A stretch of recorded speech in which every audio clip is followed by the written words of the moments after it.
5 minute पहले थोड़ा सा ओके ओके ये दे देना, इशारा दे देना। ठीक है ओके। start। हाँ नमस्ते दोस्तों, मेरा नाम अश्विन है और मैं एक शराबी हूँ, होने का पता अश्विन भाऊ अल्कोहलिक्स एनोनिमस।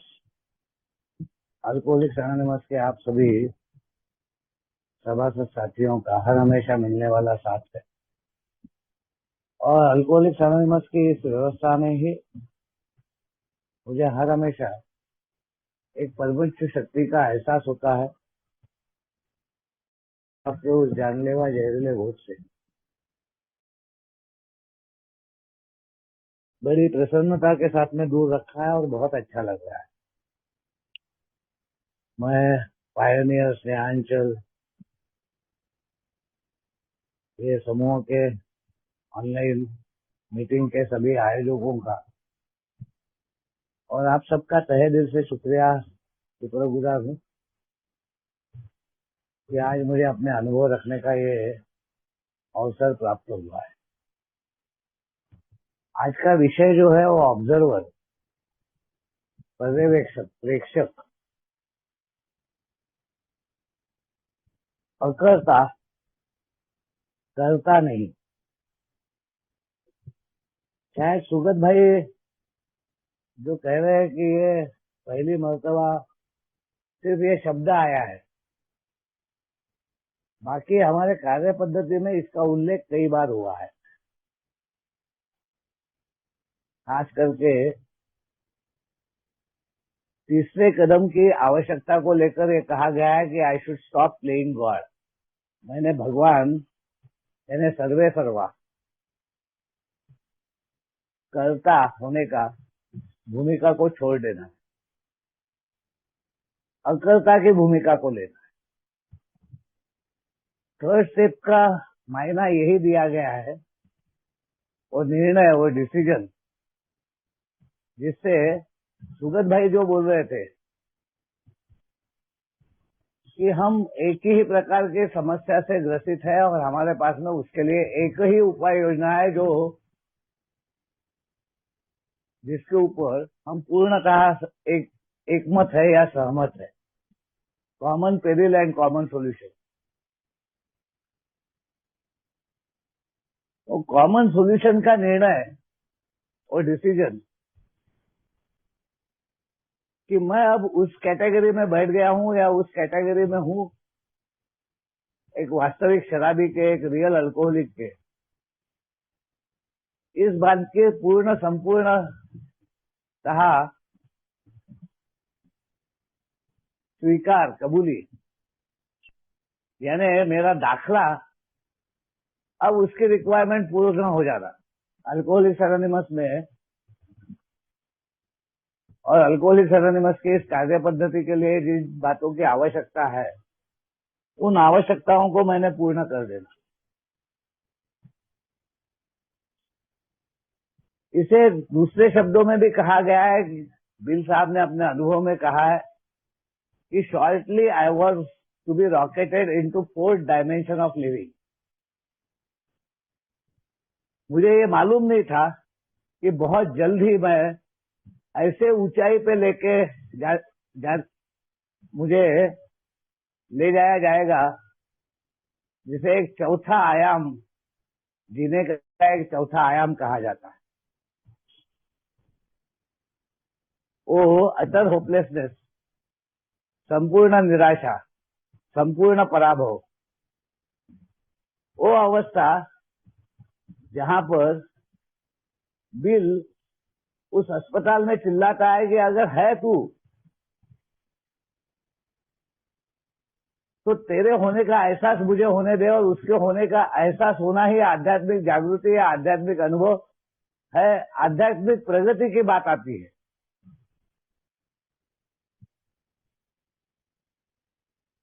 वही एहसास बिना होपलेसनेस के, बिना पूर्णतः अपने जिंदगी में हार के, यानी उस मैं को जिसको लेकर मैं जी रहा था, वो मैं पूर्णतः पराभूत हुए बिगड़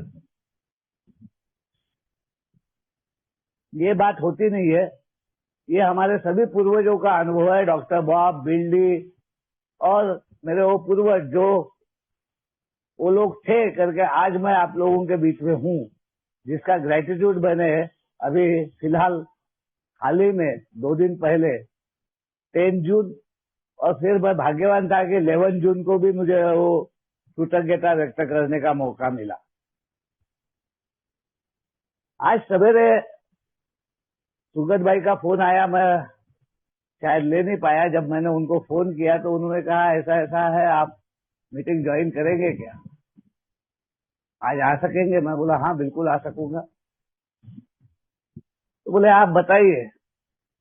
तो मैं जहां पे बहुत अटका और अपने 20 साल मैंने बर्बाद किए,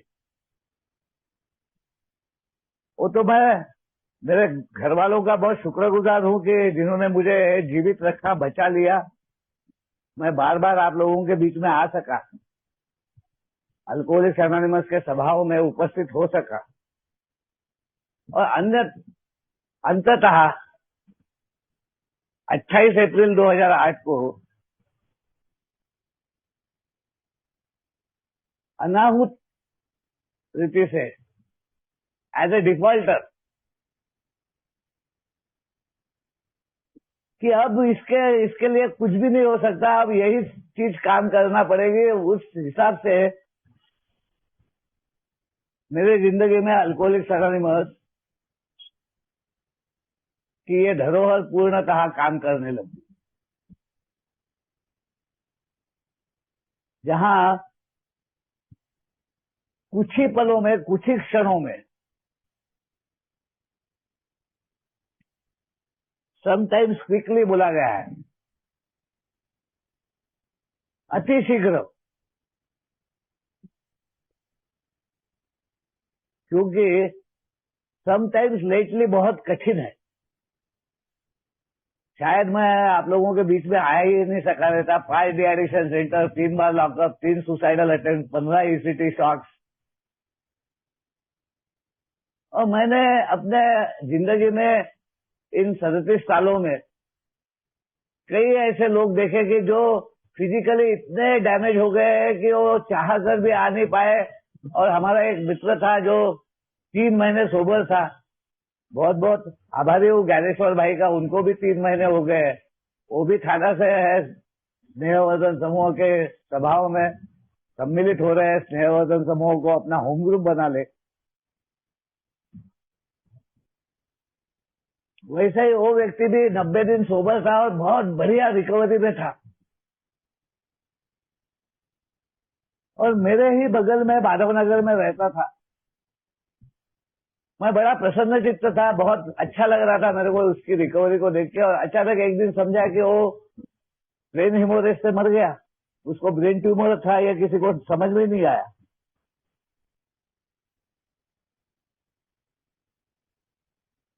मेरा एक दोस्त डेथ बेड पे, जिसने ये कहा था कि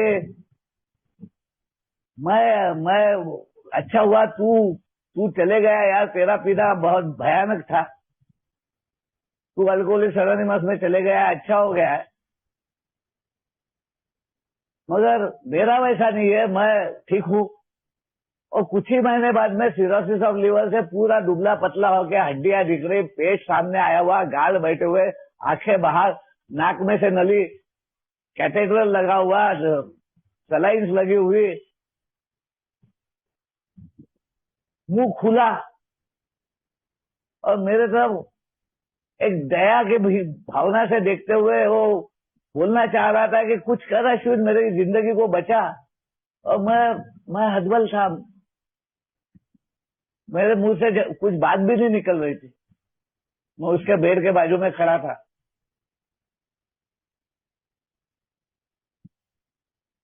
और मैं भाग्यशाली हूं कि ऐसी सब अवस्था में मैं नहीं गया। मेरे घर वालों ने समय समय पे मेरा इलाज किया, मुझे बचाया। तो मैंने वही भूमिका आप लोगों के सामने रखने की कोशिश करने का निर्णय किया और उस सुगत भाई को कहा कि ऑब्जर्वर, पर्यवेक्षक, प्रेक्षक। मैं करता नहीं अकरता हूं, मैं एक प्रेक्षक हूं। I am observer of my own life, I am not running my life. मैं अपनी जिंदगी नहीं चला रहा हूं।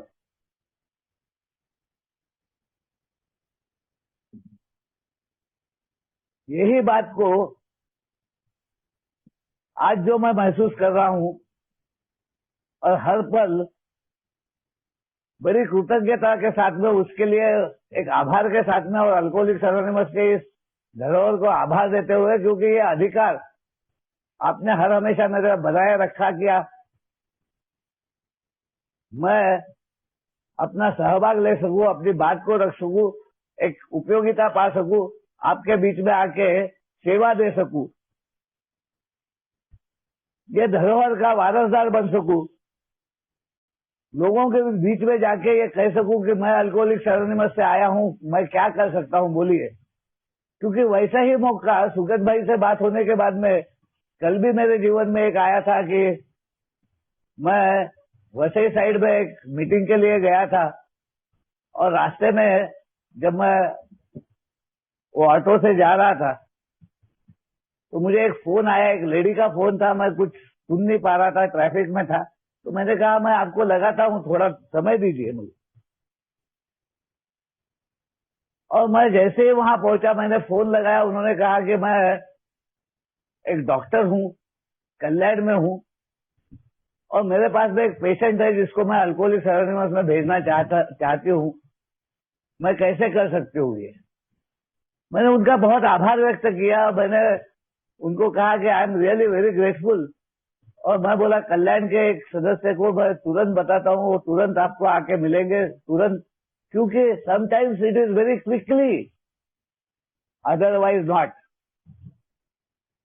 या तो अभी या कभी नहीं,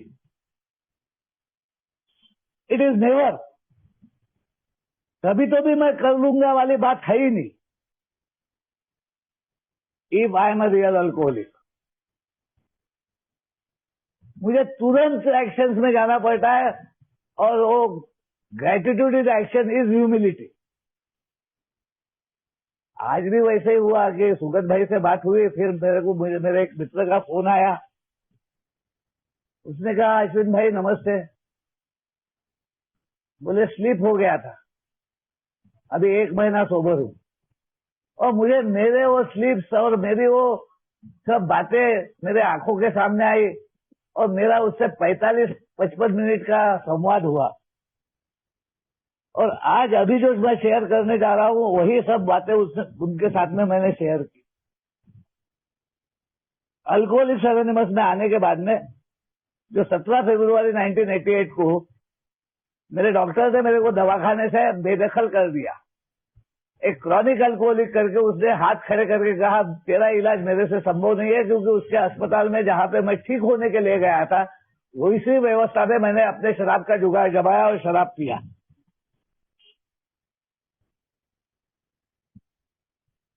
वो डॉक्टर भावे, नागपुर का जाना माना साइकेट्रिस्ट,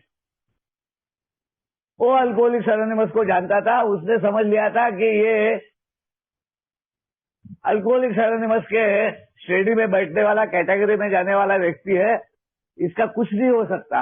उसके पहले पुलिस वालों ने मेरे को पकड़ा, जेल में डाल दिया, भाइयों ने मेरे को बेदखल कर दिया, बीवी बच्चे मेरे साथ में जुड़े रहे, पिताजी मेरे को छोड़ के निकल गए।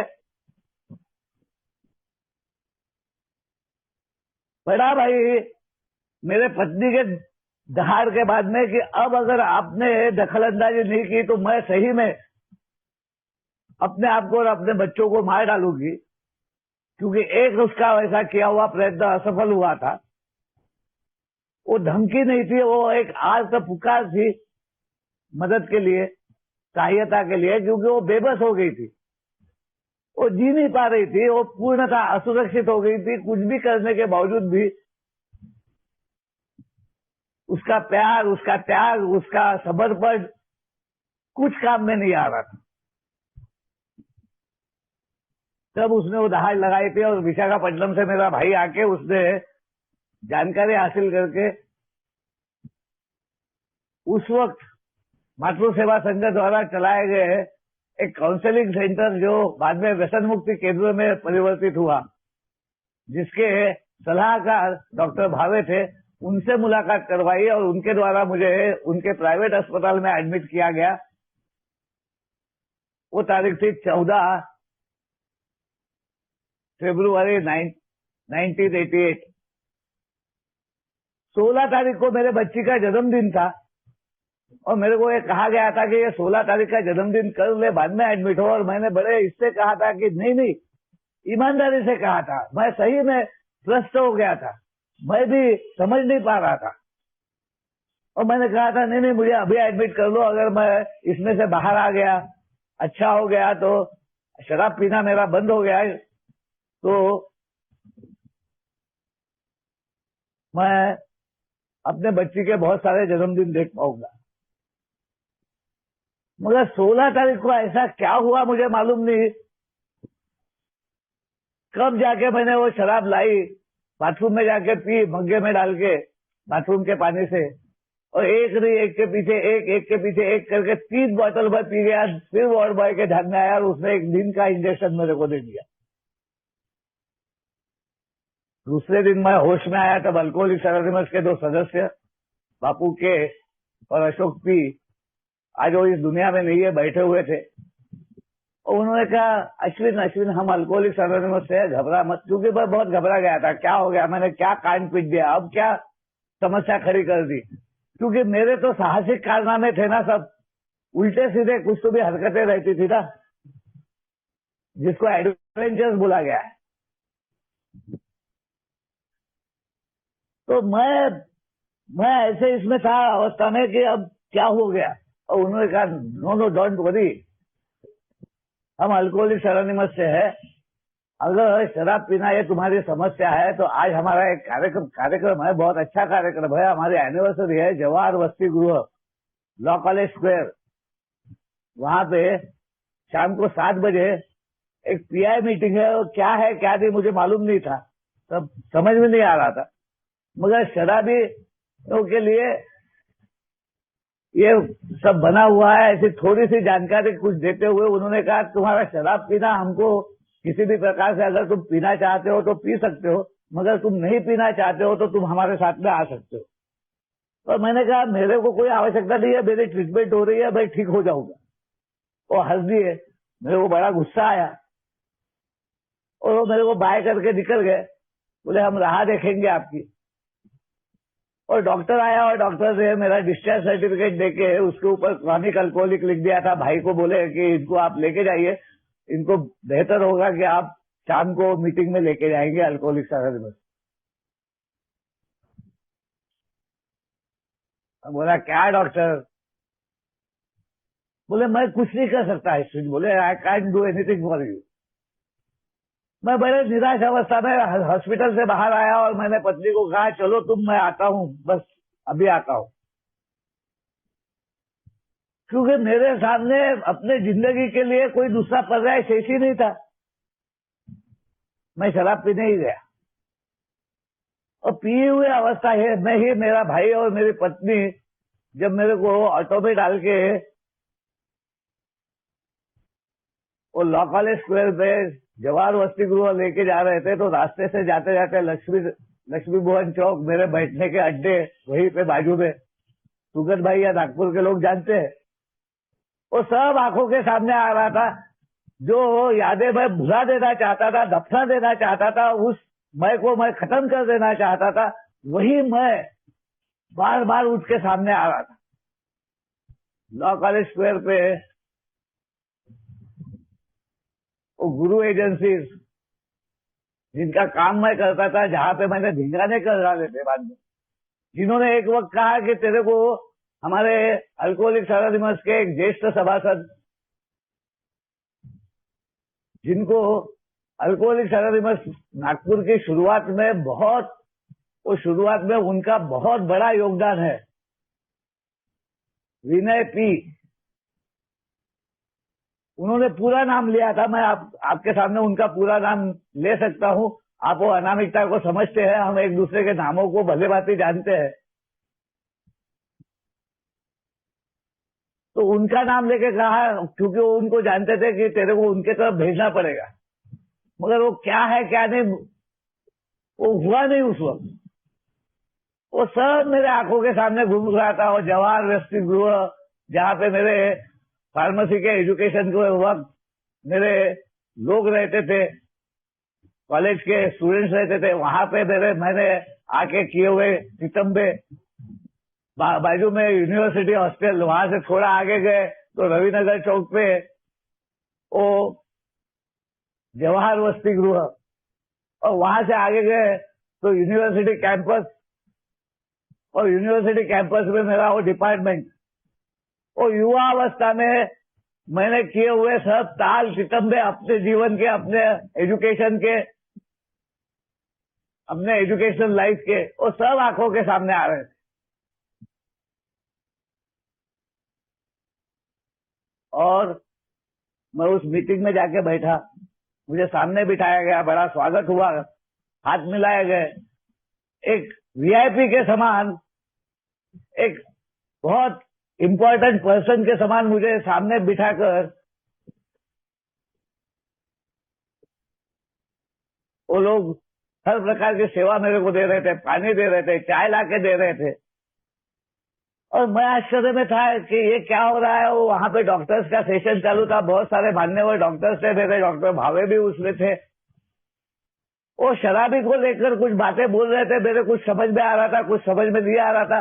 मगर मेरे मन में ये ख्याल आ रहा था कि ये शराबी के बारे में या मेरे बारे में जितना जानते हैं उससे कई गुना मैं जानता हूं, मैं इनको ज्यादा अच्छे से बता सकता हूं। उस मीटिंग के बाद में उन लोगों ने मेरे से हाथ मिलाया, मेरे को गले लगाया, और दूसरे दिन से मेरे घर में आके मेरे को मीटिंग में लेके जाना चालू किया। और अपने अनुभव के द्वारा अपने शराबीपन का, अपने शराबियत का, अपने शराबी होने का विवरण वो मेरे सामने रखते गए। उस बात को मैंने बहुत जल्दी आइडेंटिफाई किया कि I am not a bad man, I am not a mad man, I am a sick man. वो फिजिकल एलर्जी, मेंटल ऑब्सेशन, और मेरी शराब की दूरी चालू हो गई। जैसा सुगत भाई ने कहा कि 2 मिनट, 5 मिनट, 15 मिनट भी बहुत भारी गिरते थे, मगर अल्कोहलिक्स एनोनिमस ने उस भार को कम किया और मेरे को इंटरवेंशन दिया, मेरे को दूसरे चॉइसेस दिए, दूसरे पर्याय दिए। शराब मेरी रुक गई, मगर जहां शराब रुक गई वहां मेरा इज्म, इस अल्कोहलिज्म का मुख्य भाग वो सामने आया, जहां पर मेरी भूमिका आती है। फिर से मैं अपने जिंदगी में स्थान पाना चाहता हूँ, जिंदगी में एक भूमिका निभाना चाहता हूँ, जिंदगी में अपने आप को फिर से सम्मिलित कर लेना चाहता हूँ, और अपने जिंदगी को एक मुकाम पे, एक मैं जैसा समझता हूँ कि मैं ये हूं, या लोग कहते हैं कि तू ये है, उस मुताबिक मैं बनना चाहता हूं। और उसी के ओर में मेरे 20 साल निकल गए। अल्कोहलिक्स एनोनिमस मैं बार बार मैं देखता था कि अल्कोहलिक्स एनोनिमस का जो वो विवरण करते थे शराबी का, वो पूर्णतः मुझे मैच होता था। वो physical allergy coupled with mental obsession, वो किए हुए कारनामे, वो चोरियां, वो झूठ बोलना, वो अपने ही पैसों के अफरा तफरी करना, मैनिपुलेशन करना, वो सब बातें, वो रास्ते पे गिरना, वो पुलिस थाने में जाना, पी के होने के बावजूद भी, बहुत सारी कठिनाई आने के बाद में भी, और बहुत सारी समस्या होने के बावजूद भी, जिंदगी भर कभी शराब न पीने का विचार करने के बावजूद भी जाके पी लेना, और पी लेने के बाद में फिर उसके ऊपर कोई नियंत्रण नहीं रहना, ये सब बातें मैं मंजूर कर रहा था। But shortly I was to be rocketed in 4th dimensional living, वो हुआ नहीं। समटाइम्स क्विकली वो मेरे बारे में हुआ नहीं। क्यों नहीं हुआ?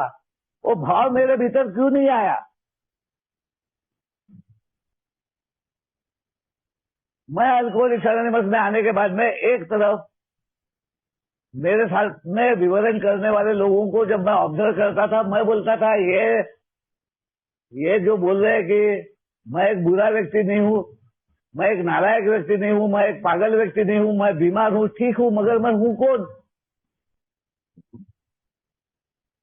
ये भूमिका मेरे सामने स्पष्ट नहीं हुई, या मैंने स्पष्ट कर नहीं दी, मैंने बात नहीं की, मैंने किसी के साथ में बैठकर चर्चा नहीं की कि तुम तो मुझे उस भूमिका को छोड़कर एक नए भूमिका में दिख रहे हो। तुम बोल रहे हो तुम नालायक नहीं हो, तुम लायक हो, तुम लायक होने की भूमिका में मेरे को दिख रहे हो। तुम बोल रहे हो कि तुम खलनायक नहीं नायक बन गए हो, नायक की भूमिका में दिख रहा हूं। मैं कब नायक बनूंगा? When I can be a winner, मैं कब जीतूंगा? हार मंजूर है मुझे, मगर मैं जीतूंगा कब? मैं कब उस वैसी भूमिका में आऊंगा, उस प्रकार का भाव मुझे मिलेगा? मैं कब अपने आप को समझूंगा कि यस, ये लाइफ में मैं अपनी भूमिका को समझकर, अपने भूमिका को पाकर खुश हूँ, कृतज्ञ हूँ, आभारी हूँ, मैं स्वतंत्र हूँ, मैं नए तरीके से एक स्वतंत्रता और नए आनंद को प्राप्त कर रहा हूँ। ये कब होगा? मैं नहीं समझ पा रहा था। अल्कोहलिक एनोनिमस बोलता है कि if you are a real alcoholic,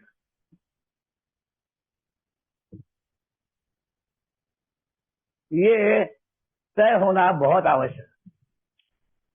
और ये रॉक बॉटम, यानी वो मेरा जो मैं है वो पूर्णता खत्म, उसको खत्म करने का काम मैं भी नहीं कर सकता, दुनिया भी नहीं कर सकती, कोई नहीं कर सकता। वो शराब भी करती है, वो भगवान भी नहीं कर सकता, वो भगवान भी नहीं कर सकता।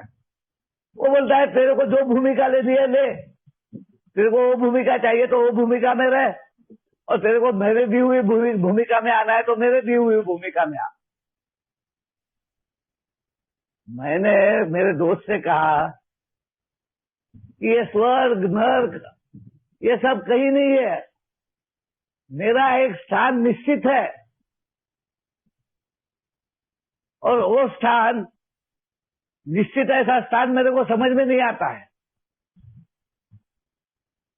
और मैं इस जिंदगी में अपना स्थान पाने के लिए, अपना स्थान बनाने के लिए, अपने स्थान के लिए संघर्ष करते रहता हूं। मैंने उसको कहा आखिरी में, ये जो शरीर लेके मैं जी रहा हूं ये मिट्टी में मिल जाने वाला है, यानी भौतिकता खत्म हो जाने वाले है। भौतिक जीवन, मटेरियल वर्ल्ड, ये मेरे लिए रहने वाला नहीं है, क्योंकि ये मटेरियल वर्ल्ड में मैं नहीं रहने वाला। तो मैं कहाँ जाने वाला हूँ? मेरा स्थान क्या है? तो मेरे मरने के बाद में मेरा स्थान मेरे को मिलने वाला है, जहां पे लोग बोलने वाले हैं let him rest in peace. तो फिर अगर मेरे मरने के बाद में मेरे को रेस्ट इन पीस मिलने वाला है, मैंने मेरे भाई को कहा, तो मैं अभी जिंदगी में होते हुए रेस्ट इन पीस में क्यों नहीं जाऊं? उस भूमिका को मैं अभी क्यों नहीं स्वीकार कर लूं? और वही तो थर्ड स्टेप है। और करके वो शराबी का किया हुआ विवरण का मतलब ये है कि मैंने कहा कि उस विवरण के द्वारा मेरे समान ये सामने ये रखा गया है कि मैं पी के या बिना पिए अपने जिंदगी को बसर कर ही नहीं पाता, चला ही नहीं पाता। मैं नहीं भी पिया हूंगा तब भी मैं जिंदगी नहीं जी पाता, मैं जिंदगी में नहीं रहता, मैं अपना स्थान प्राप्त नहीं कर सकता, मैं अपने भूमिका को नहीं समझ सकता। मैं समझता था मैं माँ बाप का हूं, और माँ बाप का मैं बेटा हूं, तो बेटा होने की भूमिका का भाव मेरे भीतर था ही नहीं। बेटा होने के नाते मेरे जहन में, मेरे दिमाग में सिर्फ अधिकार थे। मैं आपका बेटा हूं, मेरे को ये मिलने को होगा, मैं आपका बेटा हूं, मैंने गलती की तो माफ करने को होगा। वही तो मेरा हर रिलेशनशिप में था। हर संबंध में मैं अपने अधिकारों को, पति होने का अधिकार, भाई होने का अधिकार,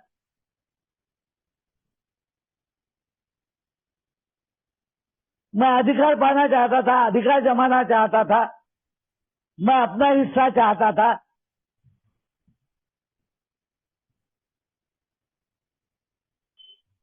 मैं भूमिका नहीं निभाना चाहता था, क्योंकि मेरी भूमिका क्या है ऐसे इसमें वो मैं जानता ही नहीं था।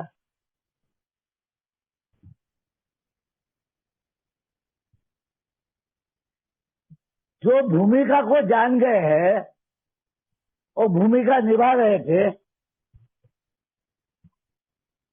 वो मुझे कह रहे थे कि तेरे को अक्ल नहीं है क्या, तेरे को इतना समझ में नहीं आता क्या, तेरे समझ को क्या हो गया है। यानी एक बच्चे के समान हट्टी, जिद्दी, डिफायंस, बंडखोरी। जाओ तुम मुझे बुरा समझते ना तो मैं बुरा बन के ही दिखाता हूं, तुम मेरे को चोर समझते ना तो मैं चोरी सही। ये इस प्रकार का एक जिद्दी हट्टी स्वभाव, जिसे किंग बेबी सिंड्रोम कहा गया है, नासमझी वाला जीवन, जिसमें कोई समझदारी नहीं, कोई अक्ल ही नहीं, किसी प्रकार का शहानपन ही नहीं।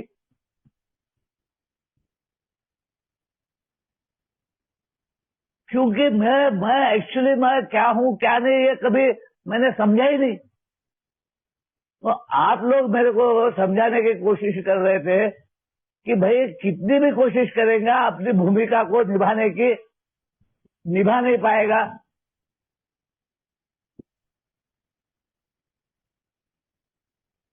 क्योंकि इस जिंदगी में मानवीय उपाय योजना के बाहर की ये बीमारी है, इसका जो क्यूरेटर है, इसको ठीक करने वाला जो है, वो सिर्फ एक परमोच्च शक्ति है, एक अनाकलनीय शक्ति है, एक अद्वितीय शक्ति है, एक यूनिवर्सल पावर है, एक इनफाइनाइट पावर है, जिसको कैसा भी मनुष्य समझने के लिए हर जाति से, हर धर्म से अलग अलग नाम देके परमेश्वर, ईश्वर, अल्लाह, मालिक, खुदा और बहुत सारे संतों को जो ईश्वर के समान अपने जिंदगी में अपने उस मय से बाहर आकर एक बहुत सादगी का जीवन और बहुत दूसरे पूरे समाज के लिए एक उपयोगिता का जीवन जीते हैं, उन सबको उस स्थान पे लेके जाते हैं। उसी के द्वारा अगर मैं उसके साथ में जीवन जीने के लिए तैयार हो जाऊंगा, अगर मैं उस प्रकार के निर्णय पे आऊंगा, इस मय से मैं पूर्णतः हतबल हो जाऊंगा। I would be sick and tired to be sick and tired. अब मुझे ये भूमिका नहीं चाहिए, अब मैं इस प्रकार के अपने रोल को नहीं निभाना चाहता। तो वहां पे आता है टू बी ऑब्जर्वर। वहां पे बोला है, henceforth in this drama of life you are the father, I am your son, you are the director, I am the actor. अब तूने दी हुई भूमिका, तूने बोली हुई किया हुआ नियोजन, तेरे द्वारा प्राप्त ये सब धरोहर, अब मैं अपने ब्लेसिंग में जाऊंगा, अपने खुद के अच्छाइयों में जाऊंगा। अब बुराई से मैं नाता तोड़ूंगा। अब मैं अपने आप को जानने के लिए, अपने आप को समझने के लिए, अपने रोल को अदा करने के लिए, अपना रोल क्या है ये समझने के लिए अब मैं लालायित हूं। और मैं चौथे पांचवें कदम के द्वारा, क्योंकि वो भी डिफॉल्ट में आता है, वो भी चर्चा के बिगड़ दिया आता है, वो भी कोई तो भी परिप्रेक्ष्य मेरे सामने रखता है अपने अनुभव के द्वारा अपनी भूमिका। एक नालायक से लायक, एक खलनायक से नायक, वो इंटरवल कब हो गया, वो डायरेक्टर ने स्टोरी में चेंज कैसा लाया, वो यू टर्न कैसा हुआ, वो टर्निंग पॉइंट कहां से आया, वो मध्यांतर कहां से आया जहां से एक पूरी स्टोरी चेंज होगी। ये तो जिसकी हो गई है वो बताता है। वो वहां से आई हुई सीख, वहां से मिले हुए सबक, वहां से बदले हुए इरादे, वहां से चेंज हुए मोटिव्स, वहां से बदले हुए आदर्श, वहां से आया हुआ नजरिया, एक नई नजर के साथ में बदला हुआ नजरिया और जिंदगी में बदले हुए नजारों का जब वो मेरे सामने खुलकर वो कॉमन सॉल्यूशन के द्वारा प्राप्त हुई जिंदगी का बखान करके मेरे को बोलता है कि अब बोल तुझे क्या चाहिए, अब तेरा इरादा क्या है, तेरा मोटिव क्या है, तू क्या करना चाहता है जिंदगी में, तू इसी रोल में रहना चाहता है या तू ऑब्जर्वर, प्रेक्षक, पर्यवेक्षक, अकर्ता, प्रेक्षक बन के अपने भगवान को, अपनी जिंदगी को चलाने देना चाहता है। क्या तू अब संपूर्णतः समाविष्ट होना चाहता है, समरस होना चाहता है, एकरूप होना चाहता है, अपने उस उच्चतम शक्ति के साथ में जुड़ जाना चाहता है, instead of depending on a finite self. Finite self सिर्फ मैं नहीं हूं, फाइनाइट सेल्फ वो मेरी सब व्यवस्था है जो मानवीय व्यवस्था है। विज्ञान, ज्ञान, विज्ञान सब उसमें आ गया। मंत्र, तंत्र, मेरा भाई मेरा मित्र मेरे को बोल रहे थे कि मेरे को एक ने बताया, बोले तेरे को कौन सा वो काला सर्प दोष है, तो बोले तेरे को कुछ तो भी पूजा पाठ वगैरह करनी पड़ेगी। बोले ये सही है क्या? अरे भाई बोला जब मानवीय उपाय योजना के परे है मेरी, तो ये तो सब मानव ने निर्माण किया हुआ है दोष। ये मंत्र, तंत्र, गंडा, तावीज, ये वो, प्यार, मोहब्बत, गिले शिकवे सब इसके बाहर ना जेल काम में आती, ना दंड काम में आता, ना प्यार काम में आता, ना जिम्मेदारी काम में आते, ना जिम्मेदारी से बेदखल कर देना काम में आता, कुछ काम में नहीं आता। सिर्फ एक divine Providence. If I am a chosen one, अगर वो थे, उन्होंने वो कष्टदायक प्रक्रिया से ये फेलोशिप को बनाए रखा, ये धरोहर को बनाए रखा, ताकि आने वाले मेरे समान शराबी को उनका अधिकार प्राप्त हो सके, वो वारसदार बन सके, वो अल्कोहलिक एनोनिमस के होके अपने अल्कोहलिक एनोनिमस के साथ में समरस होके, एक रूप होके, एक ऑब्जर्वर के भूमिका में ये पूरा खेल भगवान किस प्रकार चलाता है। He is the director, we are the actor. For our group purpose there is one ultimate authority, a loving god, as he may express himself in our group conscious. Our leaders are trusted servants. They do not govern. वो govern करने वाली बात, वो अधिकार जमाने वाली बात, वो हर क्षेत्र में अपने अधिकारों को पाने वाली बात, वो पूर्णतः खत्म हो जाना चाहिए।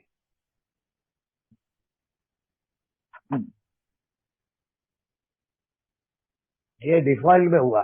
ये मेरे मार्गदर्शक ने वो 4.5-5 साल के सोबराइटी के बाद में इसी अधिकार के रूप में मैंने, मेरी बेटी है ना, उसका सोना ये वो सब मेरा है ना, मेरे कारण ही उसको मिला है ना, ये जिंदगी भी तो मैंने दी है ना उसको। और यही अधिकार को नहीं समझ पाया, अपनी भूमिका को नहीं समझ पाया ईबीटी जो स्पॉन्सर था बिल डब्ल्यू का, जिसके कारण बिल डब्ल्यू सभा ने बहुत भगवान का चुना हुआ व्यक्ति हमारे जिंदगी में आया। एंड आज मुझे मौका मिला कि मैं ये कह सकूं कि yes, I am a friend of bill W. वही ईबीटी 2 साल 4 महीने के बाद में रिलैक्स में गया और बाद में पीते रहा। जिसने ये धरोहर पास ऑन की, ये कार्य पद्धति दी, ये सोल्यूशन दिया, उसको क्रिया पद्धति दी, वो एक छोटे से चीज के कारण कि बिल एक्रोन गया, एक्रोन में उसको डॉक्टर बॉब मिला, डॉक्टर बॉब के साथ में वो बातचीत करते हुए वो इतना डॉक्टर बॉब से मशगूल हो गया कि एक्रोन में कई दिनों तक वो था डॉक्टर बॉब के साथ में, तब वो लुइस को जब फोन करता था तो सब वहां का बताता था, डॉक्टर बॉब के बारे में बोलता था, सब कुछ करता था, मगर उसने कभी ये नहीं पूछा कि हाउ इज ईबी, ईबी कैसा है। और ईबी अपने आप में ये घुटने लग गया कि वो अधिकार जमाने वाली बात, कि मैंने यार इसको सोब्राइटी दी, इसको पुनर्जन्म मिला, ये जिंदगी में वापस आ गया, इसकी शराब रुक गई, अब ये मेरे को ही भूल गया, मैं अपना एक स्थान बना लेता हूं।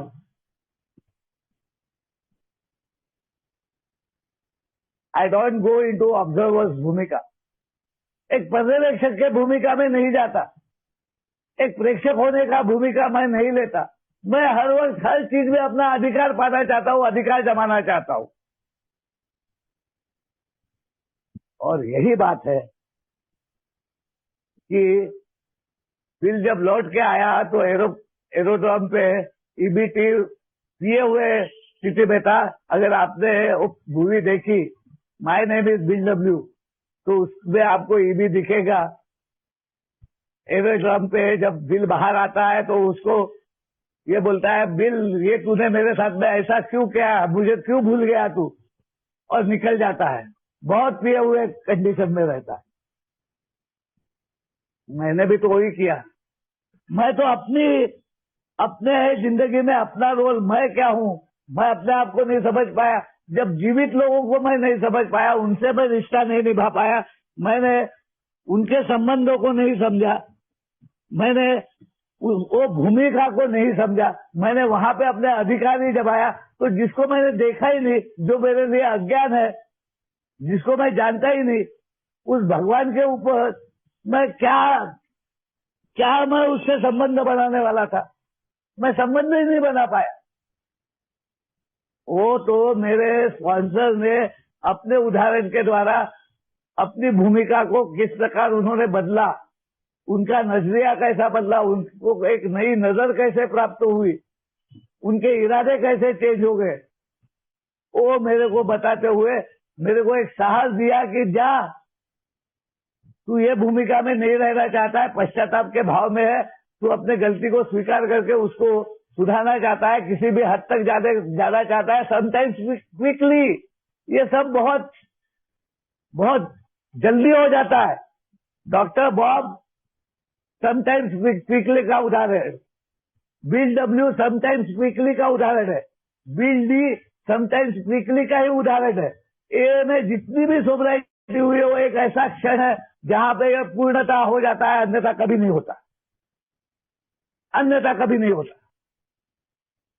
और वो होता है दूसरे किसी शराबी के द्वारा, और करके दूसरे शराबी की भूमिका मेरे जीवन में बहुत महत्वपूर्ण है, चाहे मैं उसको स्पॉन्सर बोलूं, अपना मित्र बोलूं, एक सहकर्मी बोलूं, साथी बोलूं, इस फेलोशिप के, इस विरासत का एक हिस्सेदार बोलूं, मैं कुछ भी बोलूं, but I require another alcoholic जो मुझे एक अवस्था से उठा के एक अलग मुकाम में लेके जाता है, that is fourth dimensional living, जहां पे मैं आत्मा से जीना चालू करता हूं, जहां पे मेरी वो मैं की भूमिका खत्म हो जाती है,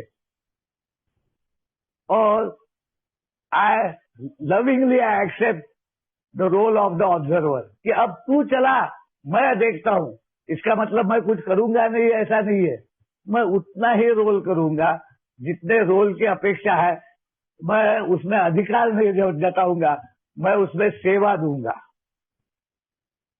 बीइंग अ सन, मैं मेरे माता पिता को क्या सेवा दे सकता था, मेरे माता पिता तो गुजर गए,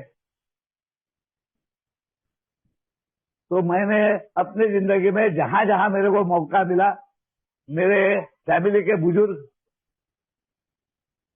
उनको सबको सेवा देने की कोशिश की।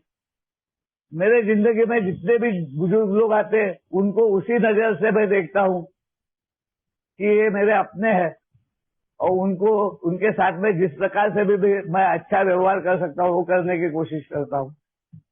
मेरे बेटी को मैंने एक पिता होने की सेवा दी, मेरे बेटे को मैंने बेटा होने की सेवा दी, उसके बाद में मेरे पत्नी को मैं पति होने की सेवा दे रहा हूं। अधिकार नहीं, अधिकार नहीं। और ये भूमिका में आना ही रेस्ट इन पीस है।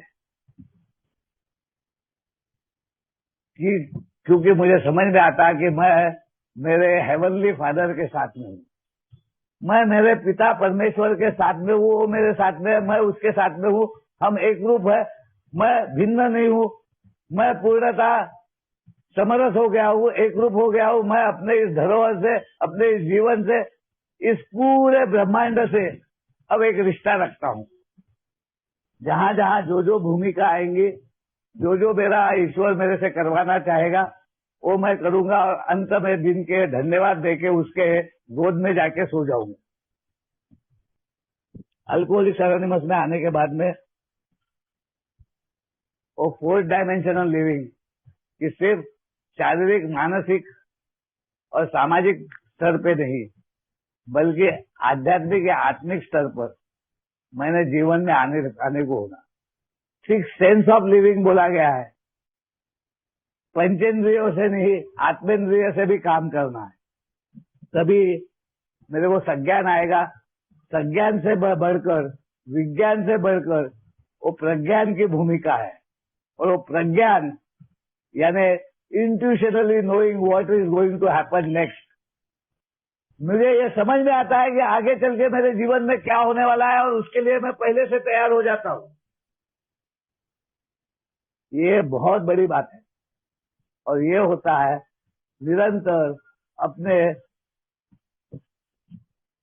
परमात्मा के सानिध्य में रहने से, उसके साथ एक रूप होने से, वो क्षण प्रतिक्षण, हर क्षण, हर पल अपने जिंदगी में मैं अनुभव कर सकता हूँ।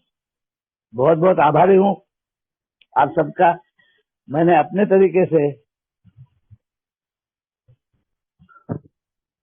उस ऑब्जर्वर के भूमिका को और अकर्ता होने के भाव को, कि मैं करता नहीं हूं, मैं अकर्ता हूं, और उस भाव को बनाए रखने के लिए आप सबका, इस फेलोशिप का, इस धरोहर का बहुत बहुत शुक्रिया अदा करता हूं कि आप लोगों के बीच में रह के ही, आप लोगों के होने वाले सुधार के प्रक्रिया को देखते हुए मैं उसको धन्यवाद देता हूं कि ये भगवान तू कर रहा है, मैं नहीं हूं। मेरे को समझ में आ जाता है कि मेरी तो औकात ही नहीं है। कृपया ध्यान दे। कृपया ध्यान दे। कृपया ध्यान दे। अगर किसी भाई या बहन को शराब के मामले में समस्या हो या शराब छोड़ना हो तो कृपया संपर्क करें GSO इंडिया, मतलब ये वेबसाइट पर संपर्क करें www.aagsoindia.org, और अपने आसपास AA मीटिंग ढूंढने के लिए यह वेबसाइट पर जाएं www.aa.org/findaa। धन्यवाद।